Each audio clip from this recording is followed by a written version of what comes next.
네, 여러분 반갑습니다. 오늘은 예배 회복 강의 세 번째 시간인데요. 어떻게 예배해야 할까에 대해서 배워보겠습니다. 그리스도인들의 가장 큰 고민과 또 질문이 아닐까요? 어떻게 예배해야 하나님께 야, 너네 진짜 예배 잘 드리는구나 칭찬받을 수 있을까요? 함께 오늘 알아보도록 하겠습니다. 요한복음 4장에 보면 예수님께서 예배에 대해서 확실하게 가르치는 본문이 있습니다. 어느 날 예수님께서 사마리아로 향하십니다. 그곳에서 한 여인을 만나게 되는데요. 이 여인은 남편들에게 5번이나 버림받은 사람이었습니다. 그리고 이것이 안 좋은 소문을 냈던 것인지 공동체로부터 왕따를 당하고 있는 상황이었습니다. 자, 그런데 이런 여인이 혼자서 물을 뜨러 나왔는데 유대인이 자신한테 말을 걸어오는 거예요. 처음에는 예수님을 경계를 했는데 우리 예수님 어떤 분이십니까? 아주 매력 덩어리 아니십니까? 이제 얘기를 하다 보니까 이 여인이 예수님을 범상치 않은 분으로 알게 되는 거예요. 그래서 그때 이 여인의 마음속 한켠에 있었던 한 가지 질문을 예수님께 드리게 됩니다. 그건 바로 예배와 관련된 이야기였습니다. 20절 말씀입니다. 우리 조상은 이 산에서 예배를 드렸는데 선생님네 사람들은 예배 드려야 할 곳이 예루살렘에 있다고 합니다. 이 여인이 말하는 이 산이라는 것은 사마리아인들이 예배를 드렸던 그리심산을 뜻합니다. 자, 그리고 선생님네 사람들이 예배 드리는 곳은 예루살렘 성전이죠. 그 당시에 사마리아인들과 유대인들이 사이가 안 좋았기 때문에 한 신을 섬기지만 두 개의 장소에서 예배를 드리고 있었던 겁니다. 이 여인이 봤을 때 대체 어디서 예배를 드리는 것이 옳은 예배인가? 어떻게 예배를 드려야 되는가에 대해서 질문을 드리고 있는 겁니다. 자, 근데 이 여인의 그 질문은 근본적으로부터 틀린 질문입니다. 왜냐하면 이 여인이 장소에 집착하고 있기 때문입니다. 이 장소는 물질적인 것을 대표하는 겁니다. 자, 그러니까 오늘날로 따지면 이 여인은 어떻게 예배드리는 것이 좋을까? 장소가 중요하구나. 설교가 중요하구나. 찬양이 중요하구나. 그런 물질적인 것에 집중하고 있었던 겁니다. 그래서 예수님은 이러한 여인의 근본적인 것부터 좀 바꿔주시고 싶어 하셨던 것 같아요.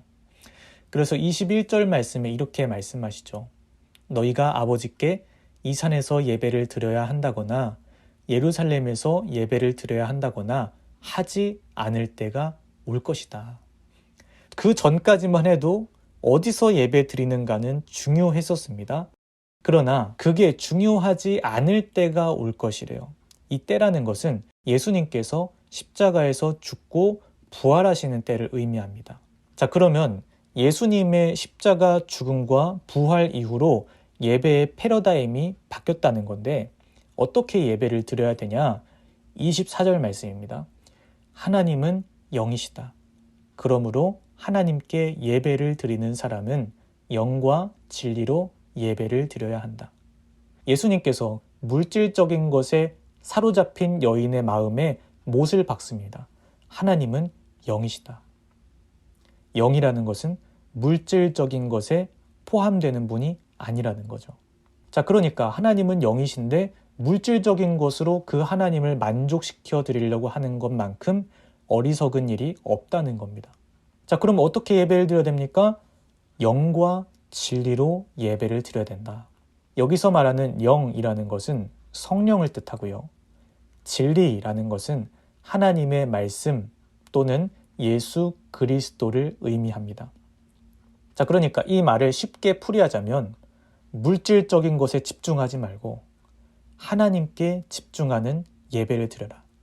너희를 창조하신 하나님, 네 안에 계신 성령님, 너를 구원하신 예수 그리스도께 집중하는 예배를 드려라. 그 예배야말로 하나님께서 찾으시는 영과 진리로 드리는 예배다 라고 예수님께서 말씀하고 계신 겁니다. 제가 고등학생 때 이야기인데요. 저는 그 고등학교 때 이 사마리아 여인과 같이 예배를 드리던 사람이었습니다. 저에게는 물질적인 것이 굉장히 중요했습니다. 찬양이 좋아야 되고 설교가 좋아야 된다고 생각했습니다. 만약에 그날 예배에 실패한다면 무조건 설교자나 그 찬양팀 리더의 탓이라고 생각했던 적이 있습니다. 어렸을 때니까 좀 봐주십시오. 자, 아무튼 고등학교 3학년 때 제 친구의 아버지가 개척교회를 한다는 이야기를 제가 듣게 되었습니다. 제가 한번 개척교회에서 예배를 드려보고 싶은 거예요. 그래서 제가 예배를 드리던 중고등부 예배는 오후 2시였기 때문에 그 친구와 함께 그 개척교회의 오전 예배에 참석을 했습니다.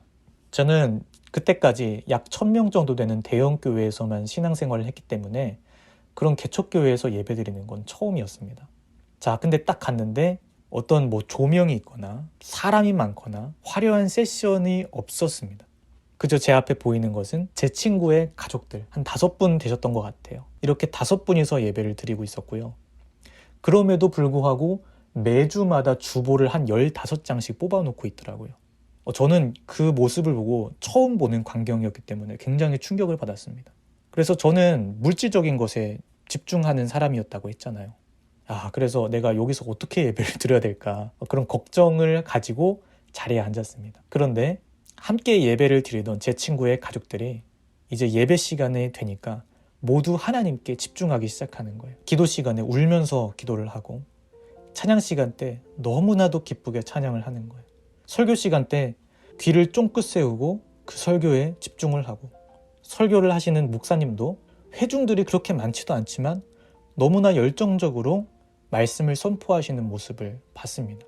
그 예배가 비록 사람은 적지만 하나님께 집중하는 사람들로 가득한 예배였다는 거예요. 그래서 제가 축도 시간에 축도를 받으려고 눈을 감는데 그때 제가 난생 처음으로 환상을 보기 시작한 거예요. 그 예배당의 빈 자리마다 천사가 앉아있고 그리고 그 축도를 하시는 목사님 뒤에 하나님께서 그 모습을 너무나 뿌듯하게 바라보시는 그 임재가 저한테 느껴지고 믿어지는 거예요. 이 자리에 하나님의 영광과 임재가 가득하구나 제가 느끼게 되었습니다. 그래서 그 예배를 통해서 예배 시간에 중요한 것은 설교가 어떻고 찬양이 어떻고 그런 물질적인 것이 중요한 것이 아니구나. 그런 것이 어떠하든 상관없이 하나님께 집중하는 예배, 영과 진리로 예배를 드리는 것을 하나님께서 기쁘게 받으시는구나 이것을 깨닫게 되었습니다. 제가 이 이야기를 통해서 여러분에게 말씀하고 싶은 포인트가 바로 이겁니다.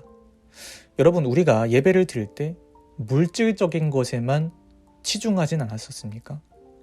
그리고 그 물질적인 것이 나한테 충족되지 않으면 예배 드리기를 아예 포기한 적이 있진 않습니까?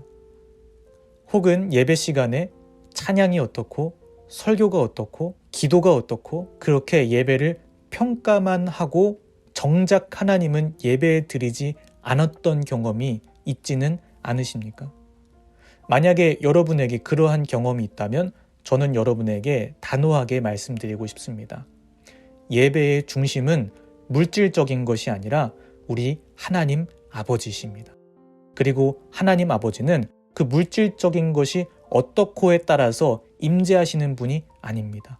왜냐하면 하나님은 영이시기 때문입니다. 그리고 그 하나님 아버지는 영과 진리로 예배를 드리는 사람들, 오직 하나님께만 집중하는 사람들을 찾고 계십니다.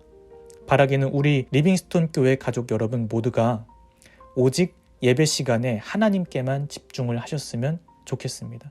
그렇게 할 때 여러분들이 하나님을 만나게 될 줄 믿습니다. 네, 이제 마지막으로 제가 짧게 한 가지만 더 나누고 싶은 것이 있는데요. 우리가 이렇게 예배를 드릴 때 우리에게 어떤 변화가 찾아올까에 대해서 나누겠습니다. 지금까지 4가지 변화가 있다고 했고, 첫 번째 회개, 두 번째 새 힘을 얻게 된다를 알게 되었습니다. 그리고 오늘 3번째 하나님의 음성을 듣게 된다는 겁니다. 여러분, 생각해보면 예배만큼 하나님의 음성을 확실하게 들을 수 있는 시간은 또 없습니다. 기도가 있고 찬양 시간이 있지 않습니까? 무엇보다 하나님의 말씀이 선포되는 성경 봉독 시간이 있고 설교 시간이 있습니다. 그러니까 이 예배 시간만큼 하나님의 음성을 듣기 쉬운 시간이 없는데 우리에게 조건이 있습니다. 이 예배 시간에 하나님께만 집중해야 된다는 것이죠. 이렇게 하나님께 집중할 때 우리는 하나님의 음성을 들을 수 있게 됩니다. 자, 물론 육성이 아닙니다. 진짜 귀에다가 막 이렇게 들려주실 수도 있지만 대부분 우리 마음속에서 말씀을 하십니다. 자, 이렇게 하나님의 음성을 느낄 때요, 우리는 하나님의 마음을 알게 되고 하나님의 마음과 우리의 마음이 하나가 되는 경험을 할 수 있습니다. 이사야서 6장 8절 말씀에서도 이렇게 기록되어 있습니다. 내가 또 주의 목소리를 들으니 주께서 이르시되 내가 누구를 보내며 누가 우리를 위하여 갈꼬 하시니 그때에 내가 이르되 내가 여기 있나이다. 나를 보내소서 하였더니. 이사야가 하나님을 만나고 회개하고 새 힘을 얻습니다. 그러고 나서 하나님의 음성을 듣게 되는데 그 음성은 명령이 아니었습니다. 어떤 강요가 아니었습니다. 하나님은 그저 자신의 마음을 이사야에게 느끼게 하십니다. 누가 나를 위해서 저 죄악으로 가득한 이스라엘 향해서 갈까? 저들을 긍휼히 여기는 마음이 이사야에게 느껴지기 시작합니다. 여러분, 이렇게 우리가 하나님의 마음을 알면요, 그 마음과 내 마음이 하나가 됩니다. 마치 철든 자녀가 어머니 아버지의 마음을 알고 그 어머니 아버지의 마음처럼 다른 자녀들을 내가 엄마 아빠로서 섬기듯이 이사야에게도 그런 일이 일어나는 겁니다. 그래서 지금까지 이사야 마음 안에 있었던 부정적인 생각들, 죄악된 마음들은 온데간데 사라지고 하나님의 그 이스라엘을 향한 마음을 이사야가 가지게 됩니다. 그래서 이사야가 이렇게 고백할 수 있었던 것이죠. 내가 여기 있나이다. 나를 보내소서. 하나님께서 명령하지 않으셨지만, 어떠한 강요를 하지 않으셨지만 하나님의 음성을 듣게 되고 그분의 마음을 알게 되니까 그분의 마음과 하나가 되어서 순종의 자리까지 나아가게 되는 것입니다. 저는 우리 리빙스톤 교회 가족 여러분 모두가 바로 주일 예배 시간에 이런 경험을 모두 하셨으면 좋겠습니다. 하나님의 마음과 하나가 되는 예배, 그 예배가 주일 예배를 통해서 가능할 줄 믿습니다. 이제 결론 읽고 마치겠습니다. 주일 예배는 하나님의 음성을 가장 확실하게 들을 수 있는 시간입니다. 예배 시간에 하나님의 음성을 듣기 위해서는 영과 진리로 예배를 해야 합니다. 즉 영이신 하나님께 집중하며 예배해야 합니다. 이렇게 우리가 예배할 때 우리는 하나님의 음성을 듣게 되고 하나님의 마음을 알게 되고 그분의 마음과 하나가 됩니다. 여러분들이 이러한 경험을 주일 예배에서 하게 되기를 축복합니다.